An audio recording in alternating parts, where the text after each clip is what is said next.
es un regalo, un beso que el cielo me dio, luz que ahuyenta el temor. Vengo a ofrecerle mi vida en adoración.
Bienvenido a otra edición más de Clamor en la Noche. El programa se transmite de lunes a viernes o a sábado, porque empieza a las 12 de la medianoche, terminando un día, comenzando un día. Es decir que, ¿cómo fue su día? Estamos en plena Navidad y uno pensaría que en este tiempo que hay más tecnología, que la gente sabe más, porque ahora somos más intelectuales, ya tenemos toda esta tecnología, la gente anda con un teléfono para arriba y para abajo, se comunican con todo, leen todo. Pensaría que este sería un mundo más civilizado. Pero vemos lo que está pasando en este tiempo y lo comparamos con lo que Jesús dijo en relación al tiempo del fin. Así que hoy tenemos aquí otra vez a la licenciada Ivette Montes, que está acompañada de su esposo, que está allá con una cámara, no quiere venir para acá. le he dejado toda la carga a ella, pero varón, esto es así. Bueno, pues aquí estamos y les quiero decir que pueden escribirnos a Clamor a Dios P.O. Box 3295, Bayamón, Puerto Rico 00958. Clamor a Dios P.O. Box 3295, Bayamón, Puerto Rico 00958. O puede usar también enviar su ofrenda en cheque o giro postal. O por ATH móvil, buscar la sección de negocio y ahí poner a la cooperativa a través de Clamor a Dios, su cooperación. Pero lo más importante es, como dice Santiago 5:16, la oración eficaz del justo puede mucho. Deseamos que ore por nosotros, ore por todo lo que va a pasar en estas Navidades, ore cada vez que salga de su casa. Uno no sabe lo que le espera en la calle. Sabe que ayer estaba yo con Belén, era hace unos días atrás, no ayer, anteayer, era el cumpleaños nuestro. Y ella estaba hablando por teléfono con una amiga de Panamá. Y la amiga ya es noche, está hablando del dolor que tiene, lo que ha dado, que un jovencito en un carro vino detrás durante el día y le pegó con todo y la sacudió. La mujer está toda afectada del cuello, medio mundo. Entonces en Panamá, entonces uno ve las cosas que están sucediendo, la reacción de la gente, como si, ¿sabe? Que esto lo importante es tener un árbol, tener un teléfono, poner unas luces, comer un lechón, tener una fiesta. Y aún la importancia del culto en la iglesia, hasta muchos cristianos se han olvidado. Esto es tiempo para coger hasta vacaciones de Dios. No es lo que había antes, pero esto está profetizado. Toda esta violencia, todo lo que estamos viendo, estamos hablando de eventos a la luz de la Biblia y buscando qué podamos analizar de todo lo que está pasando. Vamos a buscar en el capítulo 24 de Mateo y vamos a leer del versículo 32 en adelante. Versículo 32 del capítulo 24 de Mateo en adelante, y si lo pueden poner ahí para que la gente lo pueda ver, se lo agradezco. Mateo 24, 32 en adelante. De la higuera aprended la parábola. Cuando ya su rama está, escuche bien, cuando ya su rama está tierna y brotan las hojas, sabéis que el verano está cerca. Aquí hay una enseñanza para lo que estamos viviendo, hermano. Esto es profético, esto es una advertencia. El pueblo de Dios no tiene que confundirse, no tiene que no se turbe nuestro corazón. Estamos viviendo el tiempo del fin. Tiempos, como dice 1 Timoteo 4:1, tiempos peligrosos. Continúo leyendo el versículo 33. Así también vosotros, cuando veis todas estas cosas, conoced que está cerca a las puertas. Está hablando de la venida de Cristo. 34. De cierto os digo que no pasará esta generación hasta que todo esto acontezca. Y luego pasa al versículo 35 y dice, el cielo y la tierra pasarán, pero mis palabras no pasarán.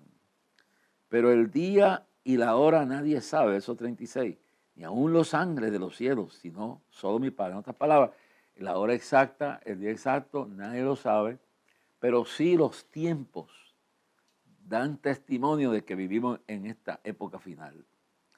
Pero en el verso 37, aquí es lo que quiero llegar, más como en los días de Noé, así será la venida del Hijo del Hombre. Verso 38, como en los días antes del diluvio estaban comiendo, estamos como ahora mismo en Navidades, comiendo y bebiendo, casando y dándose en casamiento. Eso, sabe que no está ahí criticando el que se casara, no, que se convirtió en una cuestión superficial el matrimonio. Y aquí está, en una palabra simple, dice casando y dándose en casamiento hasta el día en que Noé entró en el arca.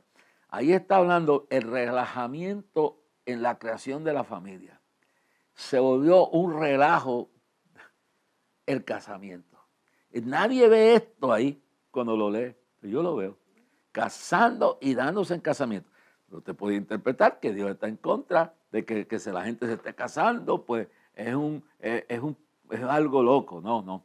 Lo que está hablando, no está criticando que se casaran, era que se convirtió en algo sensual, en algo carnal, en algo material, en algo insensible. No se tomó en serio la creación, porque cuando hablamos de casamiento estamos en la creación de la familia. Y la familia es la institución más importante de una sociedad, ni la iglesia es. Muchos creemos que la iglesia es importante. Pero la primera institución que Dios creó, y miramos bien esto porque la Navidad está bien cerca cuando leemos la historia de María y José y de la creación, de la vida, cuando hablamos de la Inmaculada Concepción, de la encarnación, cuando hablamos del nacimiento de Cristo, y hablamos de la institución de matrimonio, cómo se guardó la santidad del hogar, cómo María no entendía lo que Dios tuvo que explicarle, que lo que había en ella era obra del Espíritu Santo, y la reacción de la sociedad de aquel entonces que era para que la apedrearan, y la vergüenza de José todavía no habían hecho la ceremonia. Esto era algo bien sagrado. Y entonces aquella mujer con aquella evidentemente, y ese hombre, Dios le habla y le muestra por su ángel, le muestra por su revelación que lo que hay en el vientre de su futura esposa es de obra del Espíritu Santo. Y eso es difícil para una sociedad más recta, más seria, más conservadora que esta. Que ese tipo, la novia ya tiene barriga y él no se ha acostado con ella. Ella ahora acepta que tiene que aceptar toda esa vergüenza y cómo se mantiene fiel. Es decir, que el matrimonio fue fundándose en un milagro, en un hombre que tiene que soportar la duda de la gente, pero se guardan y hay un compromiso serio. Y en medio de todo esto es que nace Jesús. De la institución de la familia. Pero aquí Jesús dice, quedando en casamiento, casándose, que en ese tiempo de Noé, como en el tiempo actual, el matrimonio, la familia estaba descuidada. Veamos antes de eso la familia de Adán y Eva. Caín y Abel. Caín mata a Abel. Y después vemos en el resto que habla de que los hijos de Dios, las hijas de Dios se casaban con los hijos de las hijas de Dios, y lo lee ahí. Entonces la gente cree y le buscan 5 patas al gato en cuanto a eso. Lo que quiere decir es que el matrimonio no era, y la familia no se estaba fundando meramente bajo bases firmes.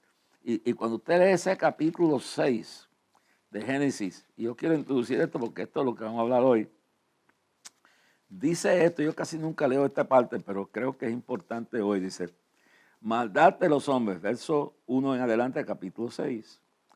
Y aconteció que cuando comenzaron los hombres a multiplicarse sobre la faz de la tierra, les nacieron hijas. Y el verso 2 dice, que viendo los hijos de Dios, que las hijas de los hombres eran hermosas, tomaron para sí mujeres, escogiendo entre todas. Ahí ese versículo casi nadie, porque hay gente que interpreta eso como que hubo un matrimonio entre los ángeles los ángeles se casaron, tuvieron sexo con las mujeres, las jóvenes. Eso no tiene que ver, eso habla de la manera que se desvirtuó lo que era la familia, empezando con Caín y Abel. Y ahora los hijos de Dios, los que están educados en el conocimiento de la caída de la raza humana, los que están concebidos en un conocimiento de Dios, empiezan a ver las hijas de los paganos. Y entonces solamente ya no hay un matrimonio por interés espiritual y de construir una familia, sino ahora es por placer.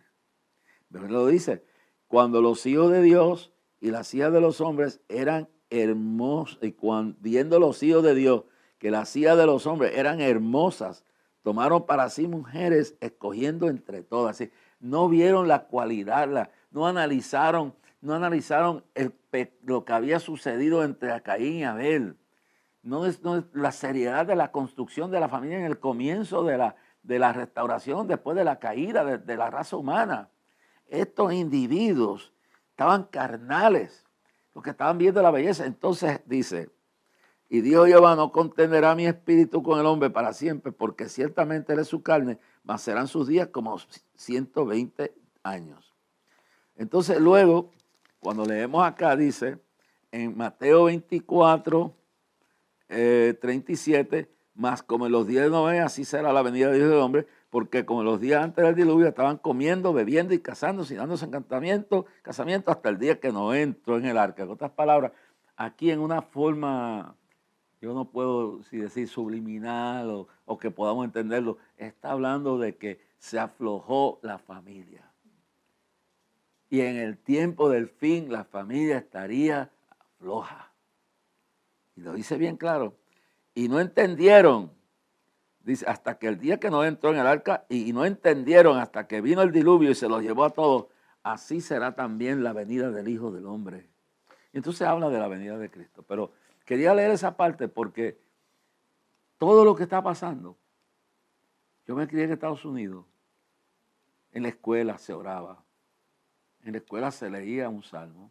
Una vez al mes había lo que llaman un assembly, que iba toda la escuela, se cantaban himnos de Dios patrióticos, se leía un salmo y se traía un pensamiento moral.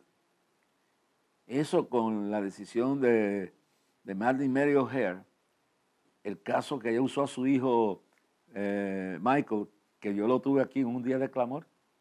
Michael, nosotros le pagamos los gastos y lo traímos un día de clamor hace años.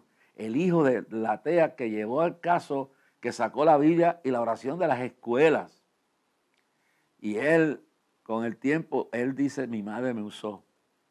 Él se convirtió. Y dice cómo su madre murió. Creó una ciudad de ateísmo, con emisora de radio y todo, y cómo su familia la asesinó. Cómo ella murió. Y él, no sé si estará vivo, estaba hecho un evangelista. Nosotros, Milton y yo, buscamos la manera de traerlo, Carlos, Milton y yo, y Carlos se aprovechó y Carlos le sacó el jugo llevándolo a cuantos sitios había. Y el pobre hombre no quiso volver más a Puerto Rico. Pero lo traímos al hijo de Martin Mary O'Hare. Lo traímos aquí. Se paró en ese Capitolio, creo que 40 años atrás, 30 años atrás, y le dijo, yo soy producto de una mentira. Mi madre me usó para sacar la Biblia y la oración de las escuelas. Yo recuerdo que yo iba a ese tipo de escuela. La familia era importante. La familia oraba antes de comer. La familia iba ya sea a la sinagoga, a la iglesia católica o al culto, pero había un sentido de temor a Dios. Los ancianos se respetaban. La familia era la razón primordial de donde se fundó la nación de los Estados Unidos, cuando la familia se fue a pique, ya después de Martin Mary O'Hare, y se aprobó por el Tribunal Supremo que ella tenía razón. Su hijo después sale a predicar en contra de lo que ella había hecho. Y vino aquí, en la escalinata del Capitolio. La gente ni recuerda eso. Yo creo que Milton y Carlos lo recordamos. Carlos más, porque Carlos fue el que lo atendió y le sacó el jugo, lo llevó a cuantos. Ya el hombre estaba volviéndose loco de tantas cosas que el sitio que Carlos lo llevó. Pero en el día de hoy, que estamos en Navidad y tenemos aquí a la licenciada y su esposo, y estamos hablando de la criminalidad, es que ya la familia no es lo que era. Ya no la escuela no es lo que era. Yo estudié en una escuela donde no había que tener detectores de metales, donde sí estaban seres imperfectos, niños que llegaban con problemas de las casas. Pero una vez que se sacó a Dios la oración de la escuela, una vez se sacó la Biblia, entró la droga, entró la promiscuidad. Tú veías entonces en los pasillos, en medio de las clases, teniendo sexo, drogas, licor. La nación se corrompió. Después tuvo un presidente llamado William Jefferson Clinton que promovió la promiscuidad y promovió el libertinaje con su conducta. Y le hicieron, eso es lo que, hablando de todo un poco, Clinton fue peor que Trump. Clinton, hay Hay hasta acusaciones que nunca se investigaron de supuestos crímenes alegados cometidos por él y su esposa. Crímenes, asesinatos, cosas horribles. Pero lo peor fue todas esas mujeres, empezando con Lewinsky, por Gennifer Flower, todo lo que hizo ese hombre como gobernador del estado donde hoy una cristiana es Arkansas, y que se daba golpe de cristiano, religioso. Todo, que uno de sus ayudantes más grandes, una vez que se salió, habló en cadena nacional y dijo que lo que estaba practicándose, no solamente de parte de él, sino de parte de la esposa de él. Y lo dijo públicamente. Yo, si mintió o no, eso salió por toda la cadena nacional. La conducta no solo sexual, es la de ella. Entonces, ¿qué tú puedes ver si los valores bajaron tanto que ese hombre, el Partido Demócrata, se logró un caso contra él? El hombre que dirigió, el fiscal que dirigió eso, el abogado que dirigió el caso, lo destruyeron. ¿Cómo ese hombre todavía sigue siendo una influencia en la vida política de los Estados Unidos y su esposa? Dos corruptos. Tal vagabundo eran que cuando se fueron de Casablanca desmantelaron hasta cosas de souvenir del avión presidencial y tuvieron que devolver cosas a la Casa Blanca. Eso es lo que se alega. Pero como todo eso se encubrió, como se está tratando de descubrir el asunto del senador cubano-americano, que hay un caso grave, comparado con lo de Trump, es una peñicoñoco. Entonces uno se pregunta, la ambición de quedar, la familia está destruida en Estados Unidos. Las universidades con estas demostraciones de estos pseudo grupos palestinos que son, si no, endoctrinados en las universidades más prestigiosas de la nación, diciendo barbaridades, pidiendo el genocidio de Israel, pidiendo la destrucción de víctimas, lo están convirtiendo en victimarios. Y las Naciones Unidas condenando, y no han condenado lo que pasó el 6-7. Entonces, vamos a Puerto Rico y vemos que esa misma influencia ha llegado a Puerto Rico. Se habla de que la solución al problema es la ideología de género, es reconocerle el derecho a los transgéneros, es toda esa vagabundería. Y luego cuando hay una persona de ellos que cometen el caso de Pedro Julio Burgos, que fue un caso de violencia doméstica, ¿dónde está? Desapareció. Hoy hay un caso en el tribunal de una persona que fue o que practicó el cristianismo o lo es, yo no sé, porque todo es inocente hasta que se le prueba, pero le han sacado el jugo a este caso de Bonnier, ¿cómo se llama? De la licenciada Charles Bonnier, de que ella ha dicho que es cristiana. Yo la conozco de hace años, pero el hecho de que una persona sea cristiana no quiere decir que no puede caer de la gracia. Y yo no sé si cayó o no. Aquí ya la prensa te juzgó, la radio te juzgó por la mañana, Juven te juzgó por la mañana, por la tarde te juzgó el de jugar la pelota dura, o te juzgó Jay Fonseca, que es el que a veces lo veo un poquito más respetuoso en algunas ocasiones, pero los periódicos te juzgaron. Y entonces luego cuando no encuentran a quién echarle la culpa, se la echan a todos los jueces. Pero hay que aceptar, se cayó la familia en Puerto Rico. Entonces en Estados Unidos tenemos gente como el senador demócrata cubano-americano, que es un caso serio, que tiene que bregar creo que fue con Turquía, con un país de esto allá, recibiendo, no de Egipto, el caso del senador tiene que ver con Meléndez, sí, Bob Meléndez. Eso es un caso bien serio, pero eso lo tienen. Ya lo habían juzgado por venir a Puerto Rico y usar el dinero federal para comprar alegados actos de prostitución, y Obama lo escondió. Entonces, ¿cuál es la manía con Trump? Yo oí un viejito hablar ayer en la noticia, digo, aunque lo metan preso, voy a votar por él. La gente está hastiada de la hipocresía. Un viejo Biden que insiste en darle dinero sin pedirle cuentas a Zelensky y al gobierno de Ucrania, pero que hay pruebas de todo lo que pasó bajo el gobierno corrupto antes de Zelensky. No digo que Zelensky sea corrupto, pero el gobierno anterior era tan corrupto que cuando Biden fue como vicepresidente, el tipo le dice, bueno, podemos arreglar esto, y empieza a recibir dinero él y su hijo, alegadamente, en todas las pruebas que están saliendo.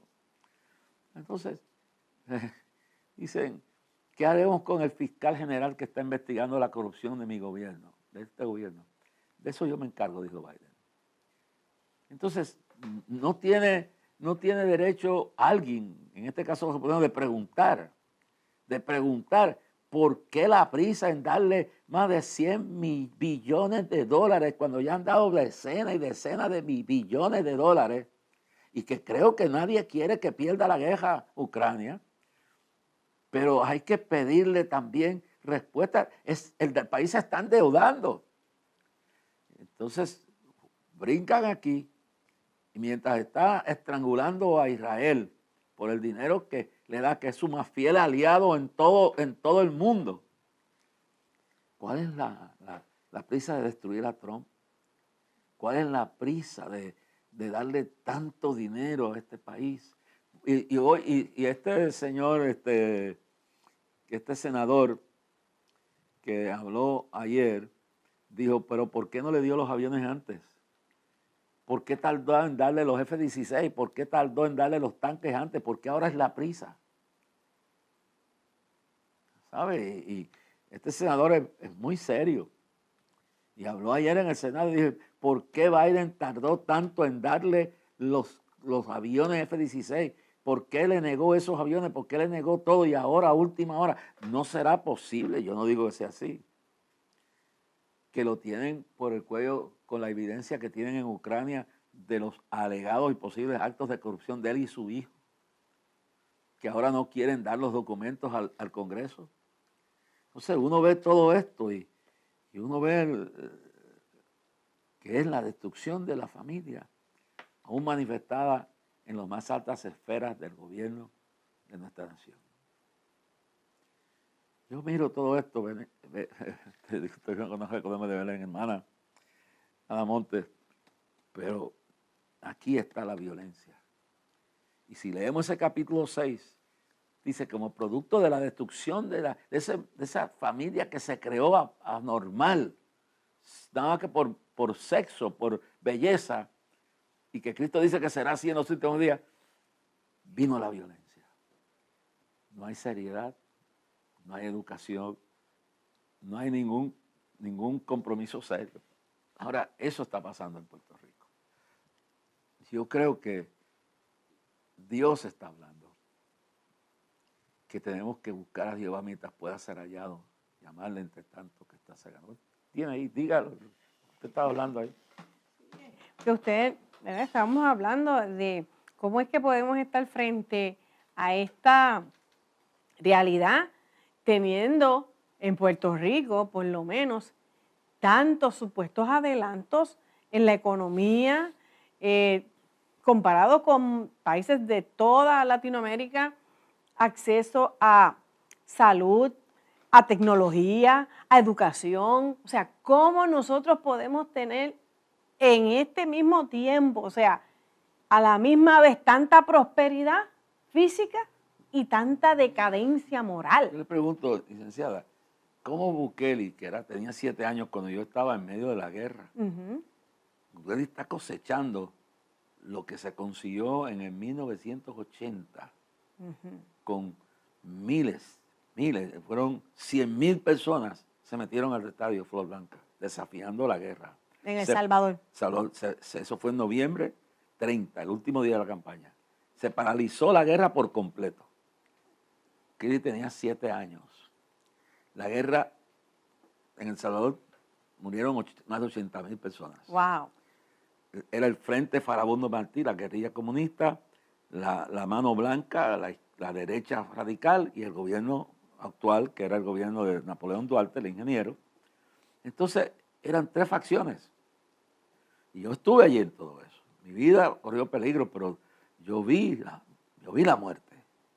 Yo vi las bombas explotar, yo vi los tiros, los tiroteos, yo vi todo eso. Y el 30 de noviembre el pueblo bajó de las montañas y se llenó todo el estadio, el terreno y las calles.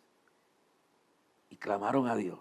Hay una película que hicieron de un, que ahora es predicador, 5 que vinieron a matarme. Y yo dije, aquí hay 5 que vienen a matarme. 4 de ellos murieron. El otro, un evangelista, hicieron una película. Me molestó la película porque pusieron en mi lugar.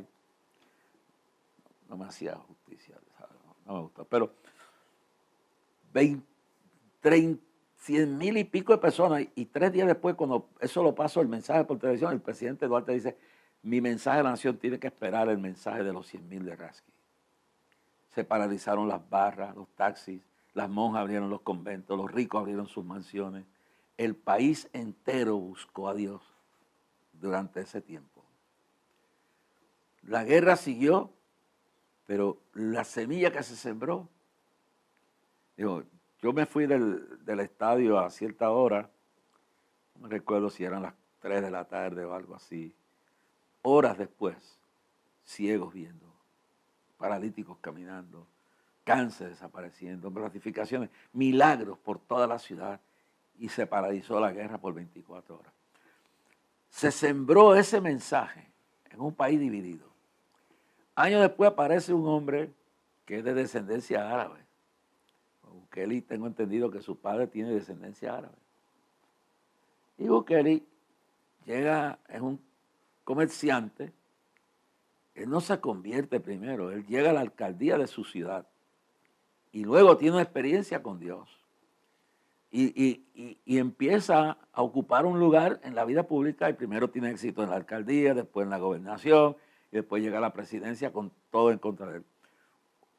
Como hubo un Noé, en el momento que le habló al pueblo, como hubo un Lot que se afligió su justa alma, pero este hombre tuvo visión.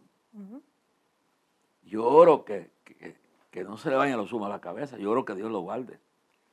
Pero con la fe que tuvo de experiencia con Dios, Bukele se atrevió a hacer lo que ningún gobierno, y salió de la guerrilla. Él era miembro del Frente Farabundo Martí y se enfrentó a sus propios compañeros. El actual presidente de El Salvador, Nayib Bukele. Fue miembro del Frente Farabundo Martí. Él los conoce, él bregó, él era guerrero. Él era una persona que aspiraba a ver el país cambiar. Y cuando llega a la política, llega sin convertirse. Él se convierte estando en la política. Por eso yo he creído bastante en el cambio que ha habido en él. Y yo oro para que Dios lo cuide y no se dañe. Pero ha logrado, desafiando todo, porque Dios está con él y estará con él mientras él se guarde.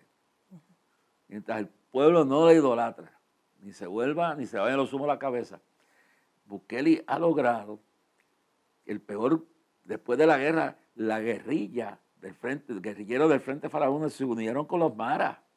Los maras salvatrucha. Los maras salvatrucha, habían 25,000 de ellos cuando Trump cogió el poder en Estados Unidos. En Long Island, donde vivía mi mamá, había maras salvatrucha. Ellos controlaban el país. Aterrorizaban al país. Ahora lo critican por violarle los derechos a estos criminales. El hombre creyendo en Dios. Dice que hacemos falta, no que llegue un religioso, que lleguen políticos que no se avergüencen del Dios que cambia, que transforma. Y que una vez que lleguen no se vayan con el cauco de su partido. Exactamente.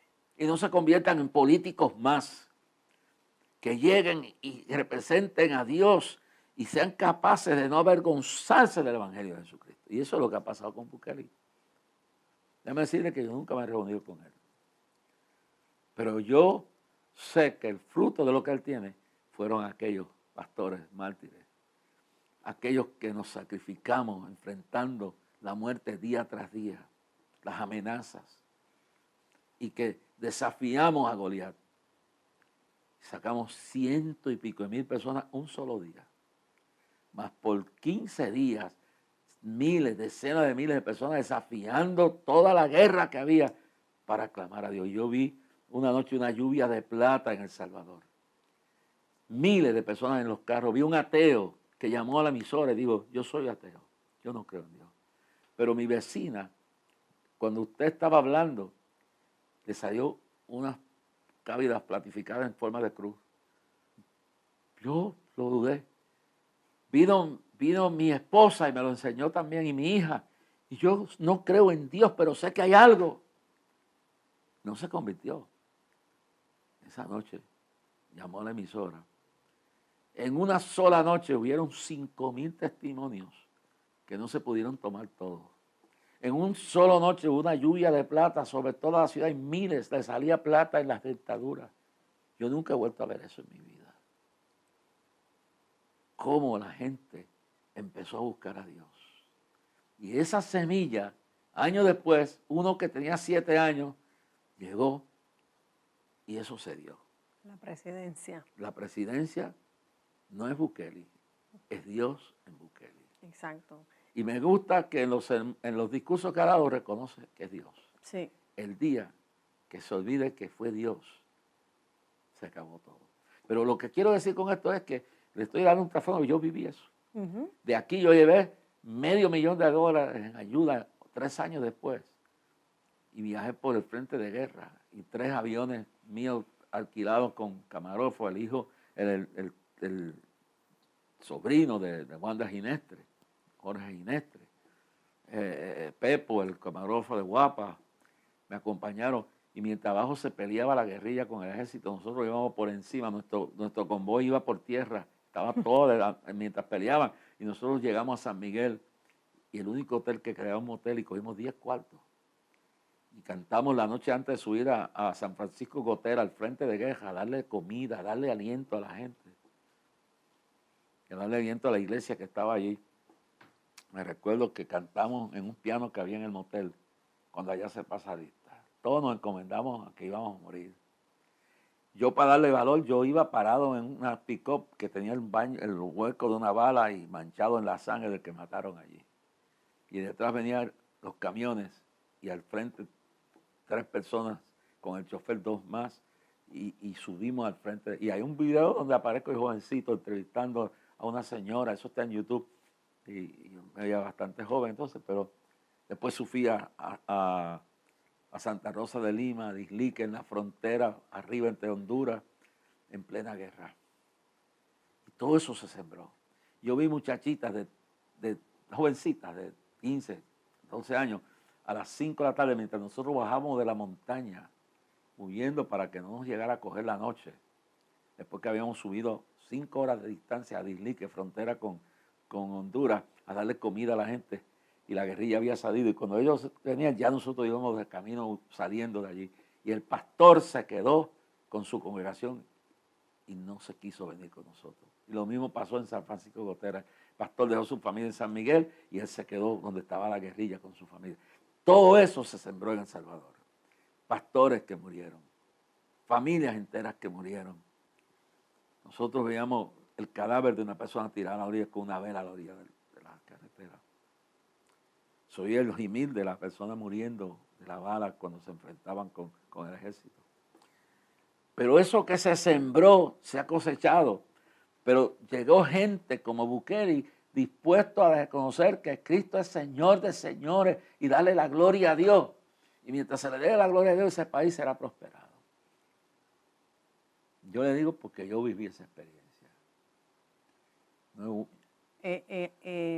Estuvimos hablando y que recientemente todo lo que está pasando. Tenemos el video que tenemos ahí. Sí, pero quería comentarle que usted sabe que la frontera de Estados Unidos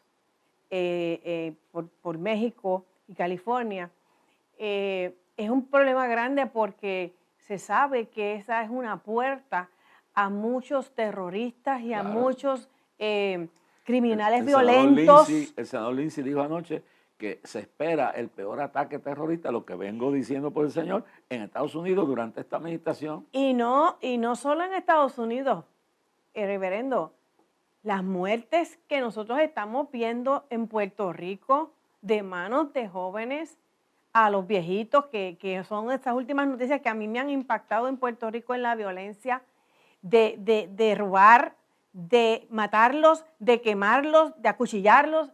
Esos son métodos de gangas. Esos son métodos de criminales que no son personas que en un momento dado, o sea, y eso es lo que nosotros estamos propensos a estar enfrentando. Y por eso es importante, como usted dice, las ideas tienen consecuencias y las ideas de no atajar con mano dura el crimen, como usted dice, ya no hay familia, ya no hay valores profundos, ya no hay respeto por los mayores, ya no hay respeto por la mujer. Y nosotros estamos observando en este país unas tendencias de unas alianzas con ideas muy asociadas a esos regímenes comunistas y socialistas que usted bien lo vivió en Latinoamérica y usted ha sido la conciencia por muchos años y se le ha criticado a usted. Porque usted se pone a hablar de política, porque usted estuvo frente a las balas. Usted estuvo frente a unos regímenes que no respetan a Dios, que no respetan a hombres. Y mira cómo se arrastra El Salvador. ¿Cuántos años? El Salvador, luego de culminar esa guerra, sufrió estar básicamente en un estado de sitio. Nosotros estuvimos en el 2013 en El Salvador y fuimos a comprar un teléfono. Y cuando nos acercábamos a ese mall veíamos yo no sé si les llaman R15 o no sé qué, con una ¿verdad? Con unas metralletas. Sí. Y nosotros llegábamos, salíamos y decíamos, ¿qué pasó aquí? Aquí está sitiado esto, pasó algo. Y esa era la vida común. Cuando nos dimos cuenta que ellos decían, no, pasen a comprar, esto es para protegerlos a ustedes. Y nosotros nos veíamos, ¿pero cómo que esto es para protegerlos? Y empezábamos a ver que en todos los lugares todavía, 10 años después, seguía ese estado de miedo e inseguridad. Y pasaron y las cosas se siguieron empeorando, pero no es hasta que la mano dura, ¿verdad? Y eso es una de las que tenemos unos videos. Vamos a poner el video ahora. Vamos a poner el video que tenemos ahí. Okay. ¿Cómo Bukele tiene y ha impuesto, le ha llamado terroristas a esta gente que aterrorizaba a los terroristas o los ganguistas? O sea, cómo en enero de este año... No tiene sonido, ¿verdad? 2003, no. Sigue, cómo ellos han instituido, ¿verdad? Una institución para los que tenían el país en miedo, a la gente asustada en sus casas. Están ahora sujetos ¿a qué? A la ley y al orden, al imperio de la ley. Y la cárcel más grande de América. Vamos a escuchar. Así define el gobierno de El Salvador a este recinto presentado el martes y en el que encerrará a 40.000 presuntos pandilleros. Bautizada por las autoridades como centro de confinamiento del terrorismo, la prisión fue construida en una zona rural aislada en un valle cercano a Tecoluca, 74 kilómetros al sureste de la capital. El presidente Nayib Bukele, quien lanzó hace 10 meses una guerra contra las pandillas, inspeccionó el predio de 166 hectáreas, con una decena de pabellones que ocupan 23 hectáreas. La cárcel posee un muro perimetral de más de 2 kilómetros, que será vigilado día y noche por 600 soldados y 250 policías. En el interior la seguridad estará a cargo de guardias de la Dirección General de Centros Penales. Bukele no detalló cuándo serán trasladados a la megacárcel los primeros de los casi 63.000 presuntos pandilleros detenidos. Los masivos arrestos, criticados por organizaciones de derechos humanos, se amparan en un régimen de excepción que permite detenciones sin orden judicial. Fue aprobado por el Congreso a instancias del mandatario en respuesta a una escalada homicida que cobró la vida de 87 personas del 25 al 27 de marzo pasado.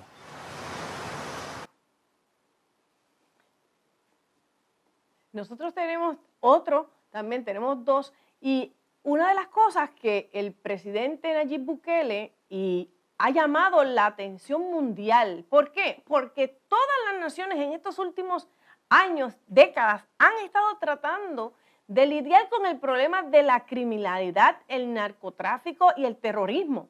Y cómo, le preguntan, ¿verdad? ¿Cómo nosotros, decía Nayib Bukele, si ustedes ven esa gráfica, desde el 2014, esas son estadísticas de El Salvador, que ellos venían con unas estadísticas de muertes. Miren, por 100.000 habitantes, en el 2014, cada 100.000 habitantes había más de 100 muertes. Y cómo esa escalada empezó a bajar y llegado ahora a un punto de que por 100.000 o ya, pues no solamente, ¿verdad? Las muertes ocurren por muchas cosas, pero ellos tienen la estadística de que han reducido a menos de un 8 personas por 100,000. Eso es una de las más grandes avances y éxitos en una campaña donde él dice, ¿cómo yo puedo estar protegiéndole los derechos humanos a personas? Dice que ellos no le están respetando derechos humanos a los pandilleros que no tienen respeto ninguno por la vida de otro ser humano. Eso él argumenta y ellos dicen, nosotros no le podemos dar. ¿Cuál va a ser el incentivo de los criminales si nosotros le damos en las cárceles una vida de rico, una vida como si fuera un hotel? Y una de las cosas que me llamó la atención, tiene que haber un cambio de política pública en el trato de esta lacra social. Mire, los criminales saben que no hay consecuencias.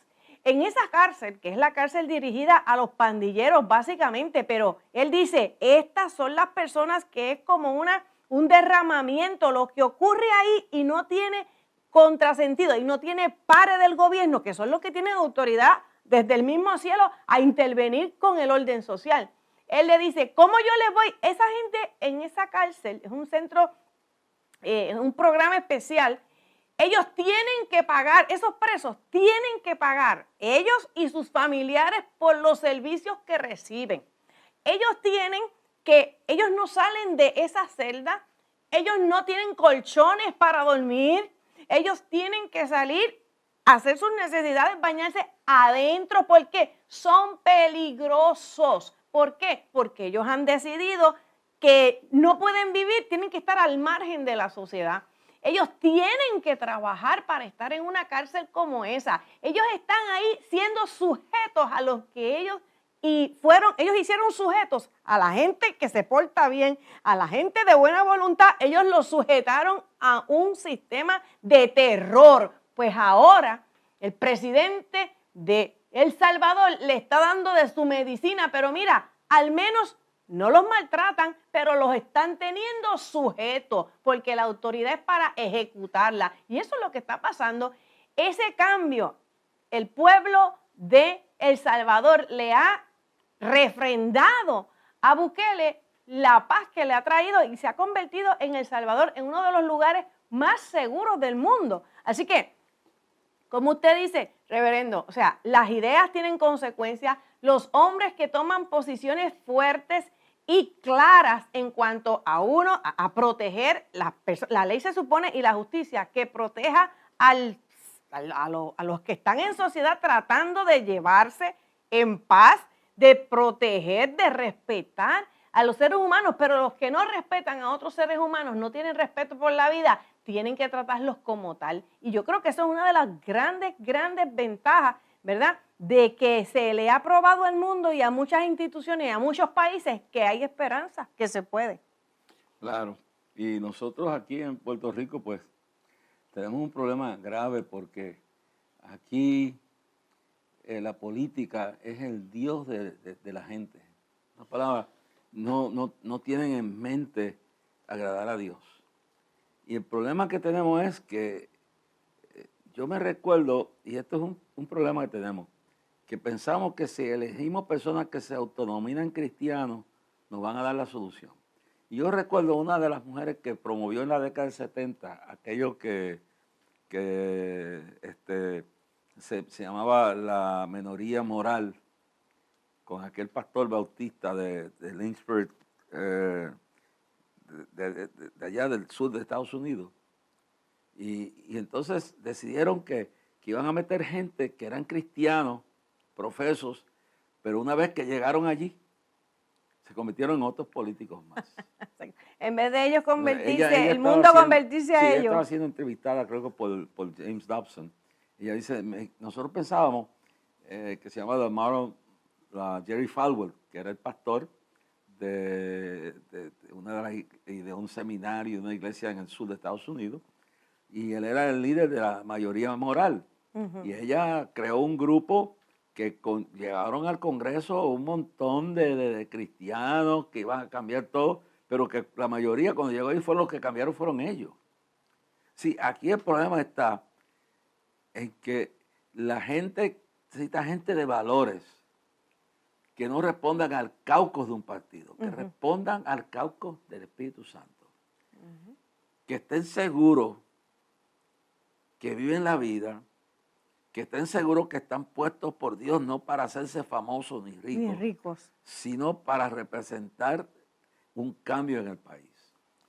Y si los cristianos no lo hacen, va a aparecer un radical de izquierda como el que ya apareció, que Dios me dijo que aparecería y harían una alianza satánica. ¿En Puerto Rico? Aquí en Puerto Rico.